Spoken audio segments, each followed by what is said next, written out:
12 October બોટાદના હળદર ગામે જે ઘટના બની, પોલીસ અને સામાન્ય લોકો તથા આમ આદમી પાર્ટીના જે નેતાઓ છે તેના વચ્ચે ક્યાંક ઘર્ષણના દ્રશ્યો સર્જાયા હતા। તે બાદથી અમુક ચહેરાઓ છે સતત ચર્ચામાં રહે છે। આમ આદમી પાર્ટીના રાજુ કરપડા, પ્રવીણ રામા બધા જ ભલે જેલમાં હોય પણ તેમને લઈને વિવાદો છે તે શમવાનું નામ નથી લઈ રહ્યા। વધુ એક વખત વિવાદ આવ્યો છે અને આ વખતે રાજુ કરપડાએ કોને નિશાન સાધ્યું છે તેના વિશે જ આ વિડીયોમાં વાત કરવી છે। નમસ્કાર, BS9 ટીવી ન્યૂઝમાં આપની સાથે હું ભગવતી વિશાવડિયા। છેલ્લા ઘણા સમયથી આપણે જોઈએ છીએ કે રાજ્યમાં ખેડૂતોને લઈને જે સમસ્યાઓ છે તેને લઈને પક્ષો છે એકબીજા પર આક્ષેપો કરી રહ્યા છે, પરંતુ આ બધાની વચ્ચે 12 ઓક્ટોબરે જે હળદર ગામે જે ઘટના બની ત્યારબાદ પોલીસની પકડમાં રાજુ કરપડા અને પ્રવીણ રામ આવ્યા સહિત 85 જેટલા જે લોકો હતા, આમ આદમી પાર્ટીના હતા અને સામાન્ય લોકો પણ હતા, તેમની ધરપકડ કરવામાં આવી। પરંતુ જ્યારે સુરેન્દ્રનગરમાં મહાપંચાયતનું આયોજન કરવામાં આવ્યું હતું તેની પહેલા પ્રવીણ રામ અને રાજુ કરપડાનો એક વિડીયો વાયરલ થાય છે, ત્યારે સવાલ ઉઠે છે કે પ્રવીણ રામ અને રાજુ કરપડા તો જેલમાં છે તો આ વિડીયો વાયરલ કેમ થયો। ત્યારબાદ એવું પણ સામે આવ્યું હતું કે તેઓ જ્યારે હળદર ગામથી ભાગ્યા હતા ત્યારે સાસણગીરમાં હતા, એ દરમિયાન તે વિડીયો છે રેકોર્ડ કરવામાં આવે છે અને કોઈ છે તેને વાયરલ કરે છે। જ્યારે મહાપંચાયત સુરેન્દ્રનગરમાં યોજાવાની હતી તેથી અગાઉ જ એ વિડીયો વાયરલ કરવામાં આવે છે અને તેમાં રાજુ કરપડા એવું કહે છે કે મહાપંચાયતમાં દરેક ખેડૂતે પહોંચવાનું છે, આ લડાઈ ખૂબ લાંબી ચાલવાની છે, હું ભલે જેલમાં હોઉં પણ તમારે આ લડાઈ ચાલુ રાખવાની છે। આ વિડીયોને લઈને જ ક્યાંક તેમના સામે ફરિયાદ થાય છે કે તે જેલમાં છે, તો કેવી રીતના આ વિડીયો વાયરલ થયો, ક્યારે બનાવ્યો, આ બધા જ સવાલો વચ્ચે તેની સામે જ્યારે ફરિયાદ થાય છે, કોર્ટમાં તેમને બોલાવવામાં આવે છે અને ભાવનગર કોર્ટમાં તેમને જજ અનેક પ્રશ્ન પણ પૂછે છે।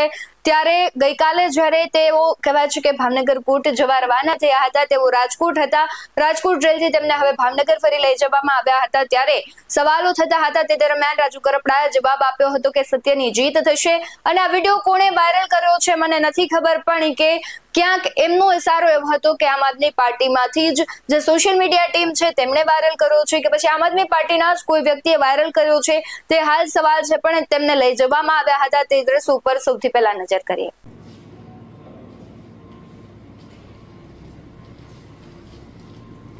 ભાવનગર જિલ્લા જેલમાં બંધ અને હાલ રાજકોટ જિલ્લા જેલમાં તેમને લાવવામાં આવ્યા હતા। સીધા જ આ દ્રશ્યો તમે જોઈ રહ્યા છો, જિલ્લા જેલ ખાતેથી રાજુ કરપડાને હાલ લાવવામાં આવ્યા છે। પોલીસે 5 દિવસના રિમાન્ડ માંગ્યા હતા। તે નામ બોટાદ જિલ્લાના પાળિયાદ પોલીસ સ્ટેશનના કેસના કામે રાજુ મેરામણભાઈ કરપડા અત્રે ભાવનગર જિલ્લા જેલ ખાતે હતા।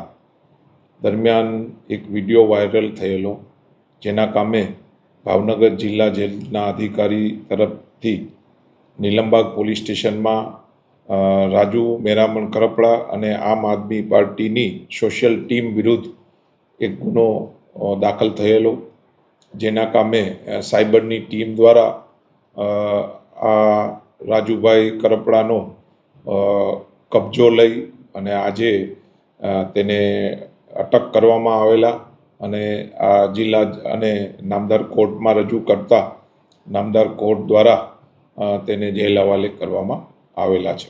આમ આપણે અવારનવાર જોતા હોય છે કે જ્યારે આવા વિડીયો વાયરલ થતા હોય છે ત્યારે ચોક્કસથી જો કોઈ જેલમાં હોય ને વિડીયો વાયરલ થાય તો પોલીસ પ્રશાસન અને જેલ વિભાગ પર પણ સવાલો ઉઠતા હોય છે અને આ સવાલો જ્યારે ઉઠ્યા હતા ત્યારે જે નીલમબાગમાં પોલીસ સ્ટેશનમાં ફરિયાદ નોંધાઈ હતી ને તેના પર હવે કાર્યવાહી થઈ રહી છે, ત્યારે આ રાજુ કરપડાનો જે જવાબ છે કે ક્યાંક છે તેમને ખબર નથી કે કોણે વાયરલ કર્યો છે, એટલે સીધો જ સવાલ આમ આદમી પાર્ટી સોશિયલ મીડિયા ટીમ પર થાય છે, જે જવાબદારો છે આમ આદમી પાર્ટીના તેના પર થાય છે કે જો રાજુ કરપડાને ખબર નથી, તમારી ટીમમાંથી કોઈ આવી રીતના વિડીયો વાયરલ કરી દે છે, ચોક્કસથી તમારી ઉપર સવાલ થાય છે અને હવે એ જોવાનું રહ્યું કે આ વિડીયો વાયરલ કરનાર કોણ છે। આમ આદમી પાર્ટી તેના પર એક્શન લે છે કે નહીં, કે આમ આદમી પાર્ટીનો જ કોઈ એવો વ્યક્તિ છે કે જે વિડીયો વાયરલ કરે છે। ખાસ કરીને તમારું શું કહેવું છે આ ઘટનાને લઈને? અત્યારે તો રાજુ કરપડા છે તે જેલમાં છે અને પ્રવીણ રામ બધા જ જે અલગ અલગ લોકો હતા જેની ધરપકડ કરવામાં આવી હતી, બધાને અલગ અલગ જેલમાં રાખવામાં આવ્યા છે, બધા જ બહાર ક્યારે આવશે? અને રાજુ કરપડાએ એવો પણ આક્ષેપ કર્યો હતો કે તેની ઉપર જે ફરિયાદો કરવામાં આવેલી છે તેને વધુ સમય સુધી જેલમાં રાખી શકાય તે માટે તેના પર ફરિયાદો થઈ રહી છે। પણ સવાલ એ પણ છે કે જે રાજુ કરપડા ઉપર ફરિયાદો કરવામાં આવી રહી છે કે તેમણે વિડીયો વાયરલ કર્યો, શું ભાજપના કોઈ નેતા હોય એ જેલમાં હોત અને એમનો વિડીયો વાયરલ થતો હોત તો શું ભારતીય જનતા પાર્ટી અને પોલીસ પ્રશાસન છે તેમના ઉપર કાર્યવાહી કરે કે નહીં? આવા અનેક સવાલો હાલ થઈ રહ્યા છે. ત્યારે તમારું શું કહેવું છે કમેન્ટ બોક્સમાં જરૂરથી જણાવજો. બાકી આવા જ વધુ અહેવાલો સાથે ફરી મળતા રહીશું. તમે અમારી યુટ્યુબ ચેનલને સબસ્ક્રાઇબ કરવાનું, અમને ફેસબુક અને ઇન્સ્ટાગ્રામ પર ફોલો કરવાનું ભૂલશો નહીં. બાકી અવનવી અપડેટ્સ મેળવવા માટે આપ જોતા રહો BS9 TV ન્યૂઝ. નમસ્કાર.